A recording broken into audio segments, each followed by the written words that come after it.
Hello guys, मेरा नाम है दीपक शर्मा और आप देख रहे हैं इमोर्टल स्टडी पॉइंट। आज की वीडियो में हम क्लास 11th का दूसरा चैप्टर पृथ्वी की उत्पत्ति एवं विकास के बारे में जानेंगे। इस वीडियो में हम बिग बैंग थ्योरी, तारों का निर्माण और ग्रहों का निर्माण कैसे हुआ उसके बारे में हम जानेंगे। यह इस चैप्टर का दूसरा पार्ट है। अगर आपने इसका पहला पार्ट नहीं देखा है तो पहले उसे देखें। तो फिर चलिए जानते हैं बिग बैंग थ्योरी के बारे में। हमारा ब्रह्मांड कैसे बना, इसके ऊपर बहुत सारे वैज्ञानिकों ने अपनी अलग अलग थ्योरीज पेश की हैं, लेकिन उनमें से सबसे इम्पोर्टेंट थ्योरी बिग बैंग को समझा जाता है। बिग बैंग को मोटे तौर पर समझे तो हम ये कह सकते हैं कि हमारा ब्रह्मांड फैल रहा है। इसको हम इंग्लिश में एक्सपेंडिंग यूनिवर्स हाइपोथेसिस कहते हैं। 1920 में एडविन हबल आते हैं और वो दुनिया को ये कहते हैं कि हमारा ब्रह्मांड फैल रहा है। एडविन हबल कहते हैं कि जैसे जैसे समय बीत रहा है वैसे वैसे हमारी गैलेक्सी दूसरी गैलेक्सी से अलग होती जा रही है। वैसे हमारी गैलेक्सी का नाम मिल्की वे है। हमारी गैलेक्सी एक्सपेंड कैसे हो रही है, इसके लिए आप एक एग्जांपल से समझ सकते हैं। मान के चलिए आप एक गुब्बारा लीजिए और उस पर ए और बी लिख दें और उन दोनों को ही गैलेक्सी मान लें। जब आप गुब्बारा फुलाएंगे तो ए और बी दोनों ही एक दूसरे से अलग होते चले जाएंगे। हमारी बिग बैंग थ्योरी भी इसी प्रिंसिपल पर आधारित है। तो हम भी यहाँ पर यह मानकर चलेंगे कि हमारा यूनिवर्स इसी तरह से एक्सपेंड हो रहा है। बिग बैंग थ्योरी के अनुसार हमारा यूनिवर्स जो फैल रहा है वो कुछ स्टेप्स में फैला। जैसे कि वैज्ञानिकों का मानना था कि आज हमारे ब्रह्मांड में जो भी मैटर एग्जिस्ट करता है वो एक स्थान पर था और उसका शेप एक बॉल की तरह था और उस बॉल का वॉल्यूम बहुत ही कम, मगर उसका टेम्परेचर और डेंसिटी इनफाइनाइट यानी कि अनंत थी। अब हुआ क्या कि इस छोटी सी बॉल जिसका टेम्परेचर और डेंसिटी अनंत थी उसमें ब्लास्ट हुआ और मैटर हर जगह फैल गया। इसी मैटर से हमारा सोलर सिस्टम और हमारा यूनिवर्स बना। उस छोटी सी बॉल में विस्फोट आज से 13.7 अरब वर्ष पहले हुआ। वैसे तो देखा जाए तो हमारा ब्रह्मांड आज भी एक्सपेंड हो रहा है। इस एक्सपेंडेशन के दौरान ही कुछ ऊर्जा यानी कि कुछ एनर्जी मैटर के अंदर भी कन्वर्ट हुई। गाइस, आपको यहाँ पर जानकर बहुत हैरानी होगी, जब ये विस्फोट हुआ उसके 1 सेकंड से भी कम समय में जितना मैटर फैल सकता था उतना फैला। फिर उसके बाद इस मैटर के फैलने की जो स्पीड रही वो बहुत ही धीमी रही। इसमें सबसे इंटरेस्टिंग फैक्ट यह है कि बिग बैंग के जस्ट 3 मिनट बाद ही एटम का जन्म हुआ। बिग बैंग से 3 लाख सालों के दौरान इसका टेम्परेचर 4500 केल्विन नीचे गिर गया और उसी दौरान एटॉमिक मैटर बना और इसी दौरान हमारा यूनिवर्स ट्रांसपेरेंट हो गया। तो गाइस, ये रहा कंक्लूजन कि हमारा ब्रह्मांड धीरे धीरे करके फैल रहा है। तो गाइस चलिए अब हम जानते हैं तारों के निर्माण के बारे में।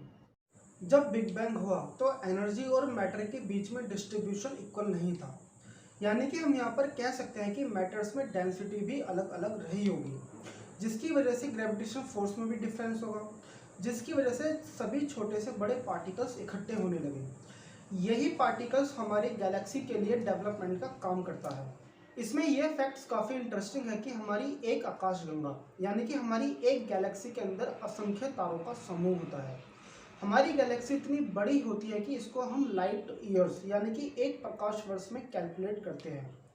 कोई भी गैलेक्सी, जैसे कि हमारी गैलेक्सी कौन सी है, मिल्की वे, अगर हम उसका डायमीटर देखें तो उसका डायमीटर 80,000 से 1.5 लाख लाइट ईयर्स भी हो सकता है।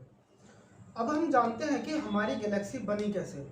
दरअसल शुरुआत में एक हाइड्रोजन गैस का झुंड था जिसके अंदर बहुत सारे पार्टिकल्स थे। इस झुंड को हम हिंदी में निहारिका और इंग्लिश में नेबुला बोलते हैं। यह नेबुला धीरे धीरे करके डेवलप होते चले गए और इन्हीं से ही हमारे तारों का निर्माण हुआ। ऐसा माना जाता है कि तारों का निर्माण 5 से 6 अरब वर्ष पहले हुआ। चलिए अब हम जानते हैं कि लाइट ईयर यानी कि प्रकाश वर्ष क्या होते हैं। एक साल में लाइट जितना डिस्टेंस ट्रैवल कर सकती है उसको हम लाइट ईयर कहते हैं। लाइट की स्पीड 3 लाख किलोमीटर पर सेकंड की होती है। तो चलिए अब हम जानते हैं कि ग्रहों का निर्माण कैसे हुआ। देखिए, तारे क्या है, यह सिर्फ एक गैसीय बादलों का झुंड ही तो है। इन गैसों के झुंड में लगने वाले ग्रेविटेशनल फोर्स की वजह से इसमें कोर का निर्माण हुआ और फिर इस कोर के चारों तरफ गैस और धूलिकणों की घूमती हुई तस्तरी यानी कि रोटेटिंग डिस्क का निर्माण हुआ। सेकेंड स्टेज में ये गैसों के बादल कंडेंस्ड हो जाते हैं। यहाँ पर कंडेंस्ड होने का मतलब गैस या वेपर का लिक्विड में बदलने से है। और जिसकी वजह से कोर को छोटे छोटे मैटर्स ने ढक दिया। इन्हीं मैटर्स में होने वाले आपसी फ्रिक्शन की वजह से प्लैनेटेसिमल्स का निर्माण हुआ। अब हम जानते हैं कि प्लैनेटेसिमल्स क्या है। आप बस इतना समझ लीजिए कि ये एक प्रकार के सॉलिड ऑब्जेक्ट होते हैं। ये कोलिजन से बड़े बड़े पत्थरों का निर्माण हुआ और ग्रेविटेशनल फोर्स की वजह से ये सारे आपस में मिल गए और इन्हीं से ही हमारे ग्रहों का निर्माण हुआ। तो चलिए अब हम जानते हैं सौरमंडल के बारे में। जैसे कि आपको पता है कि हमारे सौरमंडल में 8 ग्रह हैं और हमारा सौरमंडल निहारिका से बना है। देखिए, हमारे सौरमंडल में एक सूर्य, 8 तारे, 63 उपग्रह और बहुत सारे एस्टेरॉइड्स, कॉमेट्स भी हैं और उसके साथ साथ में छोटे छोटे धूलिकण और गैसों का झुंड भी है।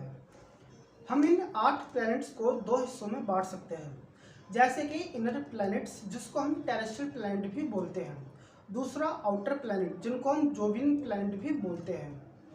पहले हम जानते हैं इनर प्लैनेट्स के बारे में। इसके अंदर मंगल, बुध, शुक्र, पृथ्वी आते हैं। हम इनको इनर प्लैनेट्स क्यों बोलते हैं? क्योंकि यह सूर्य और क्षुद्र ग्रहों द्वारा बनाई गई एक लाइन के अंदर आते हैं। इस लाइन के बाहर जितने भी ग्रह होंगे उनको हम जोवियन प्लैनेट या फिर आउटर प्लैनेट भी बोलते हैं। हम इनर प्लैनेट को टेरेस्ट्रियल प्लैनेट इसलिए बोलते हैं क्योंकि यह सारे के सारे अर्थ की तरह ही सिमिलर है। यह सभी प्लैनेट अर्थ की तरह ही रॉक्स और मेटल से बने हुए हैं।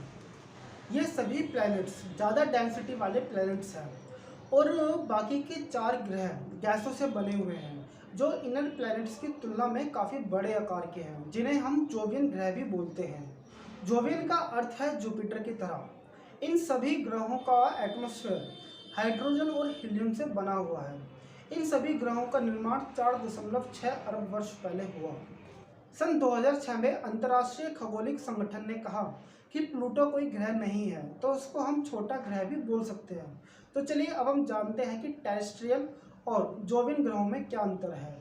ये जो टेरेस्ट्रियल प्लैनेट्स हैं, यह सूर्य के सबसे पास है, जिसकी वजह से इन ग्रहों पर तापमान ज़्यादा होने की वजह से गैस कंडेंस नहीं हो पाई।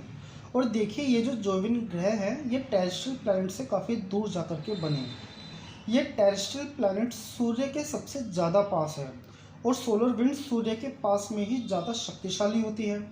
ये solar winds in terrestrial planet से गैस और धूलिकण को उड़ा करके दूर लेकर चली जाती है।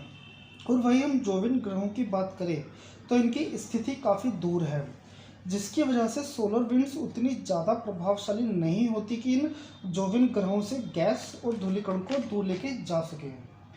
टेरेस्ट्रियल प्लैनेट्स का आकार छोटा होता है, जिसकी वजह से ग्रेविटेशनल फोर्स भी कम लगती है। तो कम ग्रेविटेशनल फोर्स की वजह से इन पर गैस टिक नहीं पाई। और वहीं हम जोवियन ग्रहों के आकार की बात करें तो ये ऑब्वियसली काफ़ी बड़े होते हैं। इन ग्रहों की गुरुत्वाकर्षण शक्ति भी ज़्यादा होती है, जिसकी वजह से गैस और धूलिकण इन ग्रहों पर बहुत ज़्यादा मात्रा में हमें देखने को मिलती है। तो बस आज की वीडियो में इतना ही। नेक्स्ट वीडियो में हम पढ़ेंगे चंद्रमा, पृथ्वी का उद्भव और स्थल मंडल के विकास के बारे में। आपको वीडियो कैसी लगी कमेंट करके बताएं और चैनल को सब्सक्राइब करें। धन्यवाद।